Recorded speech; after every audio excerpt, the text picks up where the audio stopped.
प्रणीति शिंदे हूँ, विधायक हूँ महाराष्ट्र से। ये मेरी तीसरी टर्म है। आदरणीय सोनिया जी ने बार बार पत्र के द्वारा मोदी जी को कम्युनिकेट किया, लेकिन तब से आज तक ये बिल पास नहीं हुआ। लेकिन जब महिलाओं के ऊपर कुछ अत्याचार होता है तो मोदी जी बात नहीं करते हैं।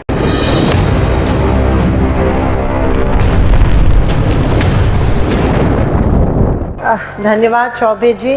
मैं सभी पत्रकारों का यहाँ पे स्वागत करती हूँ और डिस्ट्रिक्ट कांग्रेस कमेटी के प्रेसिडेंट चौबे जी, पटेल जी, शहर के प्रेसिडेंट चौबे जी, डिस्ट्रिक्ट कांग्रेस के प्रेसिडेंट पटेल जी और सारे जो हमारे कांग्रेस के पदाधिकारी हैं उनका मैं यहाँ पे स्वागत करती हूँ। हमारे महिला अध्यक्षा अनुराधा यादव जी, विश्वकर्मा जी, बाबूजी सिंह जी, गुप्ता जी, इन सब का मैं स्वागत यहाँ पे करती हूँ। मैं इनका धन्यवाद करती हूँ कि उन्होंने मेरा स्वागत किया और सारे पत्रकारों का देखिए मैं यहाँ पे स्वागत करती हूँ। मैं प्रणीति शिंदे हूँ, विधायक हूँ महाराष्ट्र से। ये मेरी तीसरी टर्म है और महाराष्ट्र में मैं पीसीसी की वर्किंग प्रेसिडेंट भी हूँ, प्रदेश कांग्रेस कमेटी की, और अभी नवनिर्वाचित सीडब्ल्यूसी स्पेशल इन्वाइटी भी हूँ। आज हमने आप सबको यहाँ पे न्योता दिया है। हमारा आज का टॉपिक आप जानते हैं कि कुछ ही दिन पहले बीजेपी सरकार, मोदी जी की सरकार ने महिला आरक्षण बिल पारित किया और देश भर में कांग्रेस की सारी महिला विधायक है, महिला स्पोक्सपर्सन है। आज हम प्रेस कॉन्फ्रेंसेस ले रहे हैं, हर एक हेडक्वार्टर में ले रहे हैं और उसी को लेके आज मैं आपके सामने हूँ। आपको पता है कि महिला विधायक की जो जर्नी है आपने देखी है, इसका जो प्रवास है आपने देखा है और इसका पूरा श्रेय आज कांग्रेस पार्टी को जाता है। मैं अभिमान से कह रही हूँ, बड़े गर्व से कह रही हूँ कि वुमेन्स रिजर्वेशन बिल का पूरा क्रेडिट कांग्रेस पार्टी को जाता है। आदरणीय सोनिया जी, आदरणीय राजीव जी के जो एफर्ट्स रहे इसके पीछे उसको जाता है। इसके पीछे की हमारी लड़ाई, इसके पीछे का हमारा संघर्ष बहुत तगड़ा रहा है और आज हमको यश मिला है। लेकिन मेरे मन में डाउट्स है, मेरे मन में शंका है, क्योंकि 1989 में राजीव जी ने ये बिल पारित किया था। तब हमें 33% आरक्षण लोकल सेल्फ गवर्नमेंट, पंचायत राज, म्यूनिसिपल कॉरपोरेशन, नगर परिषद और नगर पंचायत में मिला था। उसी बिल को लेके 15 लाख महिला, सिर्फ कांग्रेस की नहीं, 15 लाख महिला अक्रॉस पार्टी लाइंस आज गांव-गांव में, बस्ती-बस्ती में, मोहल्ले-मोहल्ले में अपनी अपनी पार्टीज को रिप्रेजेंट कर रही है। इस बिल के कारण हर एक पक्ष के महिलाओं को एम्पावरमेंट मिली है, शक्ति मिली है, ताकत मिली है, ये अभिमान से हम कह सकते हैं। लेकिन जब मनमोहन सिंह जी ने ये बिल दोबारा 33% आरक्षण जब लोकसभा, राज्यसभा और विधानसभा में मांगा, राज्यसभा में ये बिल पास किया लेकिन लोकसभा में ये बिल पास नहीं हो पाया। आपके आदरणीय मुख्यमंत्री तब जब सांसद थे तब रिकॉर्ड पे आए थे, उन्होंने कहा कि हम इस बिल का अपोजिशन करेंगे। 99% एमपीज इस बिल का अपोज करेंगे जब ये लोकसभा में लाया गया था, लेकिन पास नहीं हुआ। 33% रिजर्वेशन फॉर वुमेन इन विधानसभा और लोकसभा। तो जाहिर सी बात है कि तब जो भी बीजेपी में थे इन्होंने ये बिल को अपोज किया जब मनमोहन सिंह जी का गवर्नमेंट था। लेकिन क्योंकि ये बिल राज्यसभा में पास किया गया, ये लैप्स नहीं होता है जब कोई भी बिल राज्यसभा में आता है। फॉर्चुनेटली वो लैप्स नहीं हुआ। उसके बाद आदरणीय सोनिया गांधी जी ने बार बार मोदी जी को पत्र लिखा। 8 मार्च जो महिला दिन है, अंतर्राष्ट्रीय महिला दिन, पत्र लिखा कि ये बिल पारित होना चाहिए। हमने राज्यसभा में जब बहुमत नहीं था तब 33% रिजर्वेशन इन local self government bill pass किया था। आपके पास तो लोकसभा में पूरा बहुमत है, फिर आप ये बिल क्यों नहीं पास कर रहे हैं? आदरणीय सोनिया जी ने बार बार पत्र के द्वारा मोदी जी को कम्युनिकेट किया, लेकिन तब से आज तक ये बिल पास नहीं हुआ। आदरणीय राहुल जी ने भी काफ़ी बार लिखा मैक्सिमम गवर्नेंस मिनिमम गवर्नमेंट, इसमें ज़्यादातर महिलाओं की भागीदारी होनी चाहिए, लेकिन आज तक ये बिल पास नहीं हुआ। लेकिन कर्नाटक का रिजल्ट आने के बाद और भारत जोड़ो यात्रा होने के बाद और अब जब हम 5 राज्यों के इलेक्शन के लिए जा रहे हैं, तब स्पेशल सेशन लेते हुए मोदी जी और बीजेपी ने ये बिल लोकसभा में ये लेके आए और ये पास किया। लेकिन वो भी अगर ऐसी कोई चीज़ है जो मोदी जी और बीजेपी के लोग बहुत अच्छी तरह करते हैं, तो वो झूठ बहुत सच्चाई से बोलते हैं। और मेरा ये आरोप है कि ये बिल जो लाया गया, जो कांग्रेस जिसका समर्थन करती है, जो कांग्रेस के स्ट्रगल, लड़ाई, संघर्ष का रिजल्ट है, इतने सालों के बाद ये बिल क्यों लाया गया? और बिल में 2 फुटनोट नीचे लिखे गए हैं कि ये बिल तब लागू होगा, ये बिल तब इम्प्लीमेंट होगा जब कास्ट सेंसस होगा और जब डिलिमिटेशन होगा। आप सब पत्रकार हैं, आप मेरे से ज़्यादा जानते हैं कि डिलिमिटेशन के लिए और कास्ट सेंसस के लिए कम से कम 10 साल लगने वाले हैं। तो 2039 के पहले महिला आरक्षण लागू होने वाला नहीं है। तो आप क्यों देश की महिलाओं को झूठ कह रहे हैं? आप क्यों खामखा देश के महिलाओं को, देश के तमाम लोगों को गाजर दिखा रहे हैं, जुमला दिखा रहे हैं कि हम ये बिल ला रहे हैं? अगर आप सचमुच महिला के प्रति, महिलाओं के एम्पावरमेंट के प्रति अगर आप सचमुच सीरियस होते, तो आप कठुआ, उन्नाव, लखीमपुर के बारे में बोलते। जो हमारी कन्याएं हैं, जो रेसलर्स हैं, उनके ऊपर जब इतना अन्याय हुआ, आप उसके बारे में बोलते। आपकी जो सांसदें हैं, महिला सांसद है, वो जब राहुल जी का नाम आता है, सोनिया जी का नाम आता है, स्मृति ईरानी जी इमोशनल होके बोलते हैं, लेकिन जब किसी महिला के ऊपर अत्याचार होता है, वो क्यों इमोशनल नहीं होती है? आज तक मोदी जी को हम किसी ने महिलाओं के समर्थन में बात करते हुए नहीं देखा है। महिलाओं का समर्थन छोड़िए, लेकिन जब महिलाओं के ऊपर कुछ अत्याचार होता है तो मोदी जी बात नहीं करते हैं। मतलब महिलाओं के प्रति जब अत्याचार होता है तो मोदी जी क्या इसका समर्थन करते हैं, हम पूछते हैं। और ये जो टू फेस सरकार है,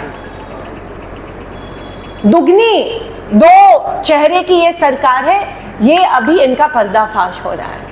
एक तरफ जब अत्याचार होता है तो आप बोलते नहीं हैं महिलाओं के प्रति, और जब इलेक्शन आता है तो आप विमेन रिजर्वेशन बिल पास करते हैं, और वो भी जो 10 साल बाद इंप्लीमेंट होने वाला है। आप और कितना फंसाएंगे? आप और कितना इस देश के लोगों को फंसाएंगे और झूठ बोलेंगे? मैं चैलेंज करती हूँ मोदी जी, जो राहुल जी ने किया, कि आप आज ये बिल इंप्लीमेंट कर सकते हैं, क्यों नहीं कर रहे हैं? आप क्यों रुक रहे हैं? क्यों नहीं अगली लोकसभा चुनाव में 33% महिलाओं को टिकट दे? आप कर सकते हो, आप क्यों नहीं कर रहे हो?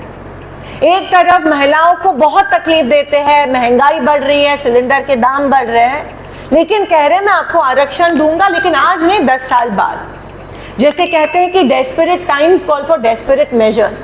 अभी उनके पास कोई अस्त्र रह नहीं गया तो स्पेशल सेशन बुलवाया और महिला बिल पारित किया, क्योंकि पैर के नीचे की जमीन इनकी खिसक रही है, इनको अपनी हार शायद दिखाई दे रही। कॉन्फिडेंस लेवल जो है बीजेपी सरकार का और मोदी जी का डगमग रहा है, ऐसे हमें दिखाई दे रहा है भारत जोड़ो यात्रा और कर्नाटक इलेक्शन के बाद। और अगर आप ग्राफ देखें तो तेलंगाना, छत्तीसगढ़, मध्य प्रदेश, राजस्थान में भी हम काफ़ी अच्छे पोजीशन पे है। मणिपुर में 2 लड़कियों की जिस तरह से उनको परेड किया, लेकिन एक भी शब्द बोला नहीं गया। स्मृति जी तो चुप्पी बैठी है, एक भी शब्द बोला नहीं गया। तो डबल फेस क्यों है? जैसे वो सरडा होता है हमारे, इसमें बोलते हैं गिरगिट, ऐसे ये सरकार है।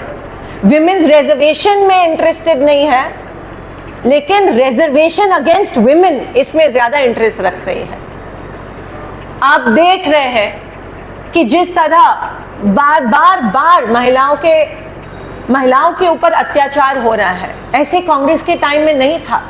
हम प्रोग्रेसिव नहीं हो रहे, हमारी society as an Indian society हम लोग रिग्रेसिव हो रहे हैं। आपको महिला रिजर्वेशन बिल पास करना है जो कांग्रेस ने लाया, लेकिन दूसरी तरफ आप महिलाओं को बचा नहीं रहे हैं। आप सिर्फ वोटों के लिए ये कर रहे हैं और डेस्परेट होके आप कर रहे हैं। तो हमारा ये आरोप है और चैलेंज है कि आप मोदी जी ये बिल पारित कीजिए।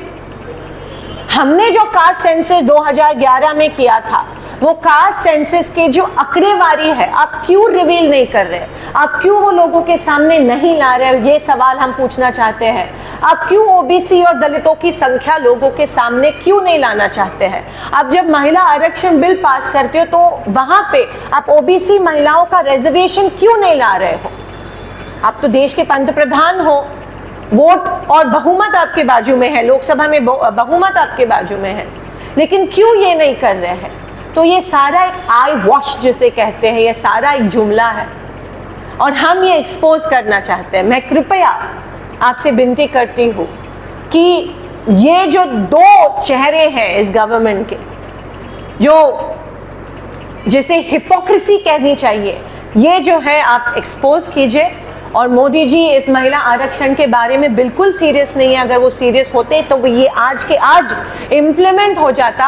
हमें 10 साल रुकने के लिए नहीं कहते, 10 साल के बाद ये शायद इम्प्लीमेंट होगा। और हम चाहते हैं कि जो महिला है, जो कास्ट सेंसस है, वो रिवील करके ओबीसी और एससी का आरक्षण भी लाए और 2024 के लोकसभा में 33% महिलाओं को ये आरक्षण मिलना चाहिए। 10 साल अगर रुकना पड़े तो अभी ये बिल लाके इसका कुछ फायदा नहीं हुआ। ये सिर्फ आप एक अच्छे थाली का एक छोटा सा जो निवाला है, वो जैसे कहते हैं टीज, आप एक जोक कर रहे हैं, आप मजाक उड़ा रहे हैं इस आरक्षण का और इस बिल का, क्योंकि ये पास नहीं होने वाला है। तो यही हमारे आरोप है और मैं चाहती हूँ कि हमारी जो और एक लड़ाई अभी चालू हुई कि बिल ताबड़तोड़ पास होना चाहिए, इम्प्लीमेंट होना चाहिए। इसमें आप साथ दें और लोगों को बताएं कि ये जो चल रहा है, इनकी एक भी महिला विधायक जब अत्याचार होता है तो बात नहीं करती है। और जिस तरह सोनिया गांधी जी, प्रियंका जी जाके मिलते हैं, एक बार भी मोदी जी वो जो रेसलर्स थे जिनके ऊपर पुलिस ने पिटाई की थी उनको जाके मिले नहीं। स्मृति ईरानी नहीं, उनकी तो मंत्री है चाइल्ड एंड विमेन वेलफेयर, वो भी जाके नहीं मिले।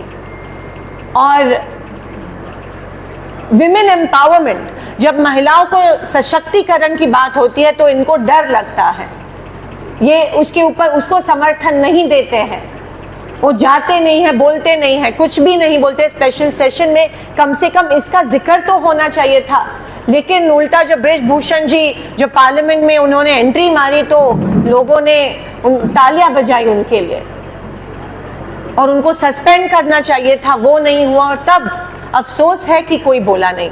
मणिपुर के ऊपर छुपी वहाँ पे की गई, बिल्कुल साइलेंट है। तो ये जो टू फेस्ड है ये आज हमें दिखाई दे रहा है इनके बारे में। और इसका अगर पूरा क्रेडिट, जो प्रेशर कांग्रेस पार्टी की तरफ से आदरणीय सोनिया जी, राहुल जी की तरफ से गवर्नमेंट पे डाला गया और ये बिल इसीलिए लोकसभा में लाके पारित किया गया, लेकिन इम्प्लीमेंटेशन अभी भी नहीं हो रहा है। तो हम सबको शायद मूर्ख बनाने का और एक जुमला यहाँ पे दिखाई दे रहा है मोदी जी की तरफ से। और ये जल्द से जल्द इम्प्लीमेंट हो। और जब भी महिलाओं के ऊपर कोई अत्याचार हो जो हमें होते हुए दिखाई दे रहा है, हमारा देश आगे जाने के बजाय पीछे हमारी सोच जा रही है, क्योंकि बीजेपी और आरएसएस की विचार सरणी जो है वो महिला एम्पावरमेंट के खिलाफ है। जब wrestling board, wrestling federation, international federation हमारे रेसलिंग बोर्ड को सस्पेंड करता है 6 महीनों के लिए क्योंकि वहाँ पे इलेक्शन नहीं हुआ, हमारा तिरंगा लहराने वाला नहीं है, हमारे नेशनल एंथम जनगण मन वहाँ पे वो नहीं प्ले करेंगे, तब दुख होता है। और ये क्यों होता है? सिर्फ एक आदमी जो बीजेपी के विधायक, जो सांसद है, वो जब लड़कियों के ऊपर, हमारे रेसलर्स के ऊपर छेड़छाड़ करते हैं, उसको बचाने के लिए इलेक्शंस नहीं लिए जाते हैं और देश का पूरे विश्व में अपमान होता है तो दुख होता है, और इसी को लेके कोई बात नहीं करता है। और हमारी सोसाइटी, जिस कांग्रेस पार्टी ने, जिस देश ने इस पूरे विश्व को एक महिला पंतप्रधान दी, हमारी पहली महिला पंतप्रधान, आज उसी देश में हमारी बेटियों के ऊपर जब से सबसे ज्यादा अत्याचार यूपी में हुए हैं, अत्याचार हो रहे हैं और कोई कुछ बोल नहीं रहा है। और अभी इलेक्शन आ रहा है, इनके पास कुछ रहा नहीं, कुछ अस्त्र रहा नहीं, तो महिला रिजर्वेशन बिल जो पास नहीं कर रहे हैं। टिपिकल उनकी मोडस ऑपरेंडी है बीजेपी और मोदी जी की, कि गाजर दिखाते हैं, इलेक्शन आ रहा है तो सिलेंडर के रेट 200 रुपए से कम किए और इलेक्शन होने के बाद 500 रुपए से बढ़ाएंगे, जबकि हमारी टाइम 300 था और अभी 1300, तो 1300 में से 200 कम किए, इतना बड़ा क्या किया? ये भी एक जुमला है। जैसे महिला आरक्षण बिल इनके तरफ से बहुत बड़ा जुमला है और हम चाहते हैं कि ये जल्द से जल्द पास हो। धन्यवाद।